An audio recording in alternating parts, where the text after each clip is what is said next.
সরাসরি খেলা দেখার জন্য মাঠে আদিপ কোথায় আসছো? খেলা দেখতে। হুম, খেলা দেখতে। কার খেলা? বাংলাদেশ ভার্সেস ওয়েস্ট ইন্ডিজের খেলা। ওয়েস্ট ইন্ডিজ কত রান করছে? খেলা কিন্তু অনেক জমে উঠেছে।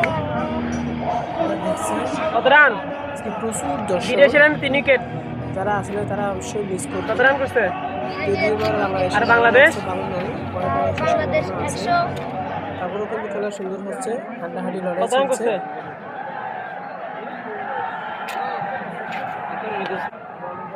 বাংলাদেশ কত রান করছে? চেষ্টা করতেছে 151।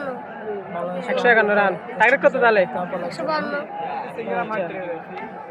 তাহলে এখন আর কত রান লাগবে ওয়েস্ট ইন্ডিজের? 67 রান। 67 রান। সরাসরি মাঠে বসে খেলা দেখতে কেমন লাগতেছে? ভালো। হ্যাঁ, ভালো। আর কখনো আসছো মাঠে? হচ্ছে হ্যাঁ, আরো 2 বার আসছিল। আরো 2 বার? তুমি কখনো আসছো না? একবার না আসছো মনে হয়। আরেকবার আসছিলাম টিকিট না পাওয়ার কারণে ঘুরে চলে গেছি। হ্যাঁ, আরেকবার আসছিলাম টিকিট না পাওয়ার কারণে ঘুরে চলে গেছি। চলে গেছে না? আচ্ছা, ওই আগের বারে ভালো লাগছে নাকি এবারে ভালো লাগছে? এবারে ভালো লাগছে। কেন এবার ভালো বেশি লাগছে কেন? কিছু রানের প্রয়োজন। হ্যাঁ, বাংলাদেশ খুবই ভালো রান সুন্দর করছে খেলা তাই। হচ্ছে, খেলা তাই না? চলতেছে। কালার জিতবে বলে মনে হয়? হয়তো মনে হয় বাংলাদেশ প্রচুর জিতবে। দর্শক। হ্যাঁ, এবার বাংলাদেশই জিতবে। আজকের বাংলাদেশ জিতবে? কনফার্ম? চ্যানেল সাবস্ক্রাইব করবেন। আচ্ছা। চ্যানেলটি সাবস্ক্রাইব